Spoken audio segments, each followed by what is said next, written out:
স্নেহের ছাত্ররা, আজ আমি তোমাদের দশম শ্রেণীর জন্য একটা অধ্যায় নিয়ে আলোচনা করব। সেটা হচ্ছে চক্রবৃদ্ধির সুদ এবং সমাহার বৃদ্ধি বা হ্রাস। এখন বুঝতেই পারছো তোমাদের স্কুলের আসার সম্ভব নয়, বাড়িতেই তোমাদেরকে পড়াশোনা করতে হবে। সেই উদ্দেশ্যে আমিও আজকে এইভাবেই অর্থাৎ ভিডিও তৈরি করে তোমাদের এই বিষয়টা সম্বন্ধে আলোচনা করছি। চক্রবৃদ্ধি সুদ ও সমাহার বৃদ্ধি বা হ্রাস। বাস্তবে আমরা জানি সুদ দুই প্রকারের হয়। একটা হচ্ছে সরল সুদ এবং দ্বিতীয় হচ্ছে চক্রবৃদ্ধি সুদ। সরল সুদ আমি যখন বিদ্যালয় খোলা ছিল তখন তোমাদের আমি সরল সুদের ওপর আলোচনা করেছিলাম। সরল সুদ হচ্ছে শুধুমাত্র আসলের ওপর যে সুদ ধার্য করা হয় সেটা হচ্ছে সরল সুদ।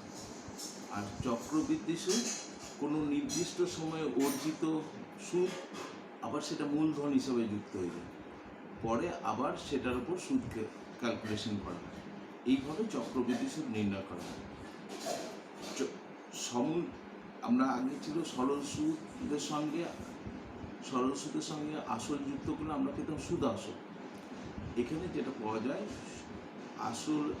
আসলের সঙ্গে অর্থাৎ মূলধনের সঙ্গে চক্রবৃদ্ধি সুদের সমষ্টিকে বলা হবে সমূল চক্রবৃদ্ধি। অর্থাৎ এ সমান পি প্লাস আই, যেখানে এ হচ্ছে সমূল চক্রবৃদ্ধি, পি হলো আসল, আই হলো মোট অর্থাৎ চক্রবৃদ্ধি সুদ। সরল চক্রবৃদ্ধি সুদ হলো আসল বা মূলধন এবং কোনো নির্দিষ্ট সময়ে চক্রবৃদ্ধি সুদের সমষ্টি। অর্থাৎ a is equal to p plus i, যেখানে এটাকে বলছে সমূল চক্রবৃদ্ধি, পিটা হলো আসল টাকা, আয় কোনো নির্দিষ্ট সময়ে চক্রবৃদ্ধি সুদ। এখন আমরা সমূল চক্রবৃদ্ধি কিভাবে নির্ণয় করা হবে?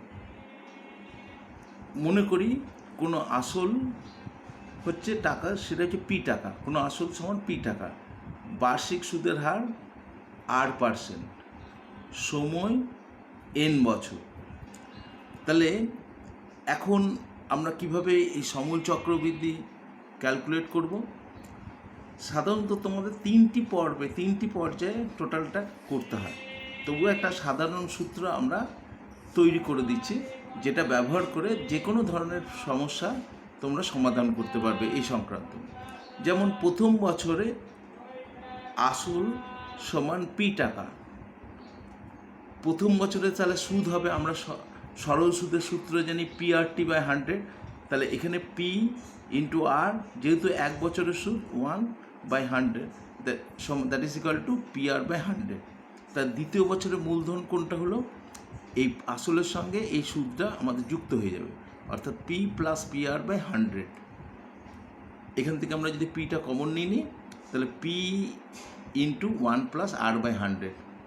এবার দ্বিতীয় বছরে এটাই হয়ে গেল মূলধন এখন।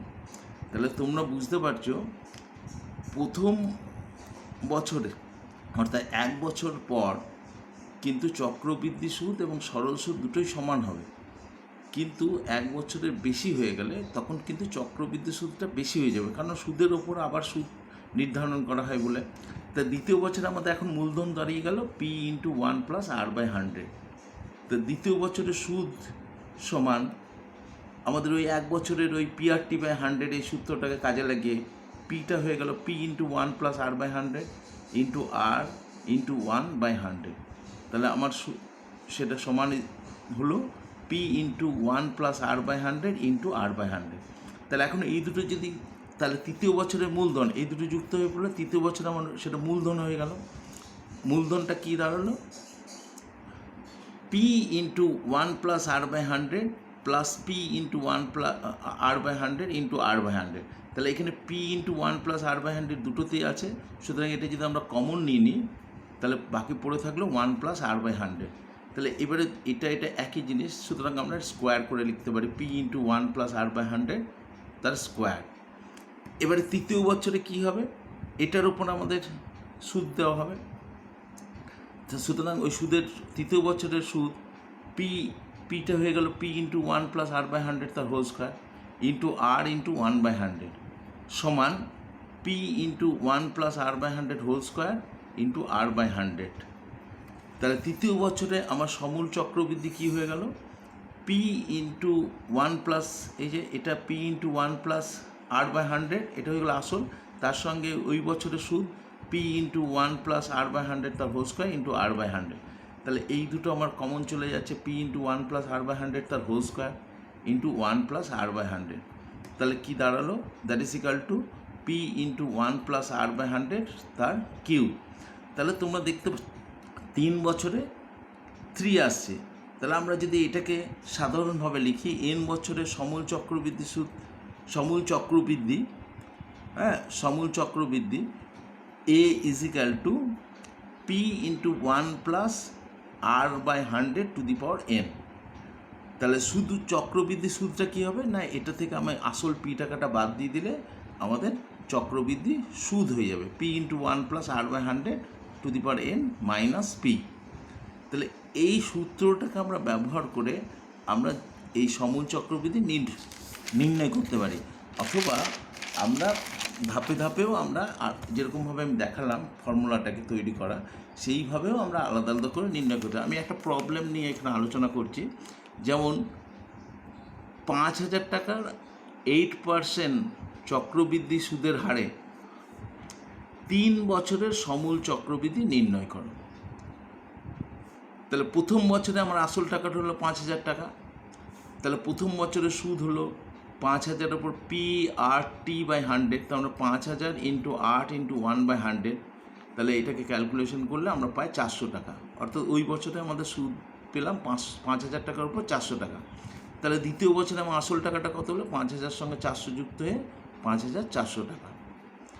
দ্বিতীয় বছরের সুদ 5,400 পিআরটি বাই 100 করলে এখানে 5,400 ইন্টু 8 ইন্টু 1, যেহেতু 1 বছর বাই 100, তাহলে এখানেও আমরা যদি ক্যালকুলেশন করি তাহলে আমরা পাচ্ছি 432 টাকা। অর্থাৎ 5,400 টাকার ওপর আমরা 8% হারে 1 বছরের সুদটা পেলাম 432 টাকা। সুতরাং তৃতীয় বছরে আমাদের আসল টাকাটা এই দুটো যোগ হয়ে গেল 5,400, 432 সমান 5,832 টাকা। এবার তৃতীয় বছরে আমার সুদ কত হলো, 5,832 টাকার ওপর 8% হারে 1 বছরের সুদ, তাহলে পিআরটি বাই 100 করলে আমরা পাচ্ছি 466 টাকা 56 পয়সা। সুতরাং 3 বছরে আমার সমূল চক্রবৃদ্ধি কী হয়ে গেল, এই দুটো যোগ করলে পাচ্ছি 6,298 টাকা 56 পয়সা। সুতরাং আমরা এইভাবে ধাপে ধাপে প্রত্যেকটা বছরের আমরা সুদ যুক্ত করে করে আসল থেকে আমরা নির্ণয় করতে পারি, অথবা আমরা যে সূত্রটা তৈরি করেছি এখন সেই সূত্র ব্যবহার করে আমরা বিকল্প পদ্ধতিতে করতে পারি। সেটা কি না, আমরা জানি সমূল চক্রবৃদ্ধি এ সমান P into 1 plus R by 100 to the power N, যেখানে পিটা হলো মূলধন বা আসল টাকা, আরটা হলো সুদের হার, বার্ষিক সুদের হার, আর এনটা হচ্ছে সময় বা মানে সময়টাকে আমরা বছরের। তাহলে এখানে আমাদের এই সমস্যাটাতে এখানে পি সমান কী হলো, আসল সমান 5,000 টাকা, বার্ষিক সুদের হার কত না 8% সমান 8%, সময়টা কত 3 বছর। তাহলে আমরা নির্ণয় সমূল চক্রবৃদ্ধি এ সমান, তাহলে পি এর জায়গায় আমি 5,000 বসিয়ে দিলাম, তারপরে ইন্টু 1, আর এর জায়গায় 8 বাই 100, এনের জায়গায় 3। সুতরাং আমাদের সূত্রতে বসিয়ে আমি এটা পেয়ে গেলাম। তাহলে 5,000 ইন্টু এই 100টা যদি লসাগু করি, 100 প্লাস 8 বাই 100 তার পাওয়ার 3, তার মানে হয়ে গেল 5,000 ইন্টু 108, এটা যেহেতু কিউ হবে 108 তার হোল কিউ, তা 3 বার 108 বাই 100, 108 বাই 100, 108 বাই 100। এরপর বিভিন্ন ক্যালকুলেশন করলে আমরা সেই আগের যে পেয়েছিলাম ক্যালকুলেশন করি সেই একই পাবো, সেটা হচ্ছে 6,298 টাকা 56 পয়সা। সুতরাং তোমরা যে কোনো পদ্ধতির সাহায্যে, এটাতে যেমন ক্যালকুলেশন, এখানে কী হচ্ছে 3বার গুণ করতে হবে, বড় বড় করে আমাদের নির্ণয় করতে হবে। যেটা তোমাদের পক্ষে সহজ মনে হবে সেই পদ্ধতিটাকে করে পদ্ধতির সাহায্যে তোমরা করতে পারো। এখন যদি বার্ষিক সুদটা, যেটা অর্থাৎ আমি একটা যদি এখানে ষান্মাসিক হারে অর্থাৎ বছরে যদি দুটো পর্বে দেওয়া হয়, তখন এই সূত্রটা কী হয়? যেমন আমি এটা বলছি, বার্ষিক 8% চক্রবৃদ্ধি সুদের হারে অর্জিত সুদ ষান্মাসিক বা বছরে চক্রবৃদ্ধি সুদের পর্ব 2 হলে, অর্থাৎ ষান্মাসিক হলে অর্থাৎ তার মানে বছরে 2বার দেওয়া হচ্ছে, n বছরে সমূল চক্রবৃদ্ধির যে সূত্রটা দাঁড়াবে সেটা হচ্ছে P into 1 + R/2/100 two the power 2n। অর্থাৎ বছরে যদি 2বার সুদ দেওয়া হয়, তখন আমাদের যে সূত্রটা ব্যবহার করে আমরা সমস্যাগুলো সমাধান করব সেটা হচ্ছে এইটা। তখন ওই 8টাকে R/2 হয়ে যাবে, P into 1 + R/2 / 100 to the power 2n। যেহেতু n বছরে যদি 1 বছরে 2বার করে দেওয়া হয়, তাহলে n বছরে কি 2n বার দেওয়া হবে, সেই জন্য আমাদের এই সূত্রটা। আবার যদি এটাকে 4টে পর্বে দেওয়া হয়, যদি বার্ষিক 4% চক্রবৃদ্ধি হার সুদে অর্জিত সুদ ত্রৈমাসিক, অর্থাৎ বছরে চক্রবৃদ্ধি সুদের পর্ব 4 হলে n বছরের সমূল চক্রবৃদ্ধি সমান, এখানে 4বার হচ্ছে সেই জন্য R/4 হয়ে গেল, তাহলে P into 1 + R/4 / 100 to the power 4n। সুতরাং এইভাবে এইগুলো আমরা করতে পারি। যেমন এখানে আমি ওই সংক্রান্ত একটা মানে সমস্যা নিয়েছি, সেটা হলো 6 মাস অন্তর দেয় বার্ষিক, যেটা বলছিলাম ষান্মাসিক, 6 মাস অন্তর দেয় বার্ষিক 8% চক্রবৃদ্ধি হার সুদে 6,000 টাকার 1 বছরে চক্রবৃদ্ধি সুদ নির্ণয় করো। তাহলে আমরা যদি ধাপে ধাপে এইভাবে করতে চাই, তাহলে এইভাবেও সমস্যাটা সমাধান করি। যেমন ওই সূত্রটা না ব্যবহার করে, যেমন প্রথম বছরে 6 মাসের জন্য যে আসল, প্রথমে যে 6 মাসের সময় প্রথমে 6,000 টাকা ছিল, সেই প্রথম 6 মাসের আসল টাকাটা ওই 6,000ই হলো। এবার প্রথম 6 মাসে যেটা সুদ হলো, 6 মাস মানে 1-2 বছর, 1-2 বছর সুদ হলো কি PRT/100, তার মানে 6,000 ইন্টু 8টা হলো 8, এখানে টিটা হলো হাফ / 100। তাহলে আমাদের ক্যালকুলেশন করে কি পাচ্ছি, 240 টাকা। তাহলে দ্বিতীয় মাসের যে 6 মাসের জন্য আসলটা আমাদের তৈরি হবে, সেটা হচ্ছে এটার সঙ্গে এটা যুক্ত হয়ে 6,240 টাকা। এবার দ্বিতীয় 6 মাস বা 1-2 বছরে সুদ কত হবে, এই 6,240 টাকার ওপর PRT/100 সূত্র ব্যবহার করে 6,240 গুণিত 8 গুণিত 1/2/100 করে আমাদের যে মানটা পাওয়া যাবে, সেটা হচ্ছে সুদটা পাওয়া যাবে, সেটা হচ্ছে 249 টাকা 60 পয়সা, 249.60। তাহলে এই দুটো যোগ করলে আমাদের 1 বছরের সমূল চক্রবৃদ্ধি হয়ে যাবে। সেটা কি হচ্ছে না, 6,240 তার সঙ্গে 249 টাকা 60 পয়সা যোগ করলে হবে 6,489 টাকা 60 পয়সা। আমাকে কি করতে বলেছে, চক্রবৃদ্ধি সুদ নির্ণয় করো। তাহলে এটা তো সমূল চক্রবৃদ্ধি, তার মানে হচ্ছে এটার সঙ্গে আসল অর্থাৎ চক্রবৃদ্ধি সুদ যুক্ত আসলটাও এর মধ্যে আছে। তাহলে 1 বছরের চক্রবৃদ্ধি সুদ হলো কি, এই সমূল চক্রবৃদ্ধি থেকে আমরা মূলধন বা আসল টাকাটা বাদ দিয়ে দিলে, অর্থাৎ 6,498.16 মাইনাস 6,000 সমান 489 টাকা 60 পয়সা। সুতরাং এটাই হলো চক্রবৃদ্ধি সুদ।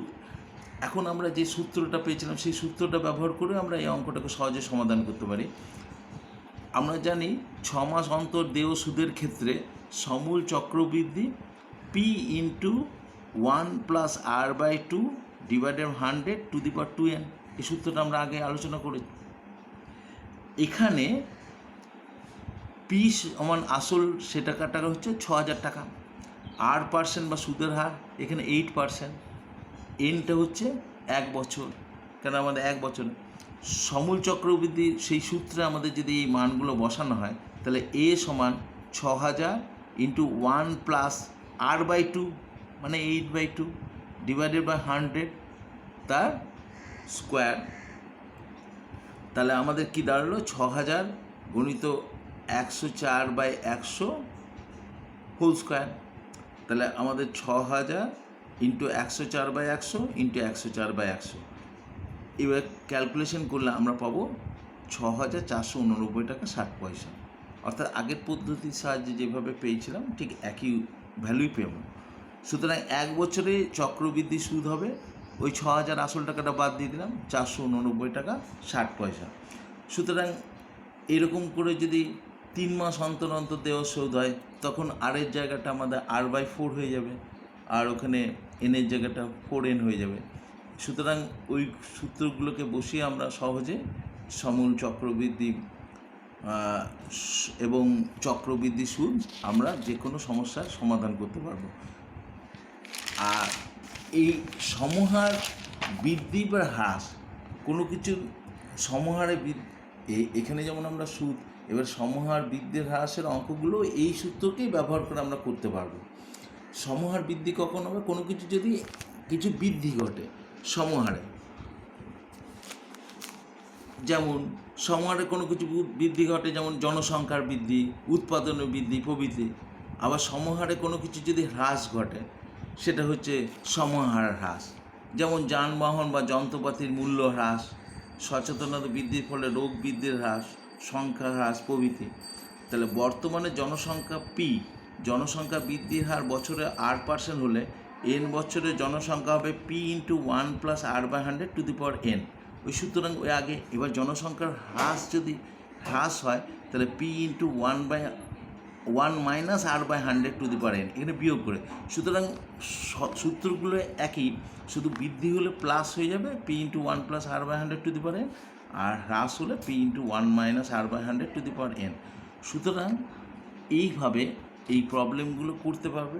সুতরাং তোমাদের আজকে আমি যে বিষয়টা আলোচনা করলাম, এবারে তোমরা পাঠ্য বই যেটা আছে সেখানে অনুশীলনীতে যে বিভিন্ন ধরনের সমস্যা নিয়ে আলোচনা করা হচ্ছে সেগুলো তোমরা সমাধান করবার চেষ্টা করবে।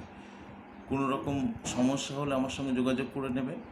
আর এই সময়টা একটু ভালো করেই বাড়িতে পড়াশোনা করো, বাড়ির বাইরে না গিয়ে বাড়ির মধ্যে থেকে আনন্দ সহকারে পড়াশোনা করো। সেই সঙ্গে সঙ্গে যদি একঘেয়েমে আসে কোনো ক্রিয়েটিভ কাজকর্মের মধ্যে নিয়োজিত থাকো, কিন্তু বারবার বলছি এখন একদমই বাইরে বার হবে না, পড়াশোনাগুলো চালিয়ে যাও।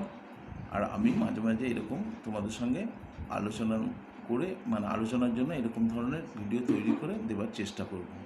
ভালো থাকো, আজকে আমি এখানেই শেষ করছি।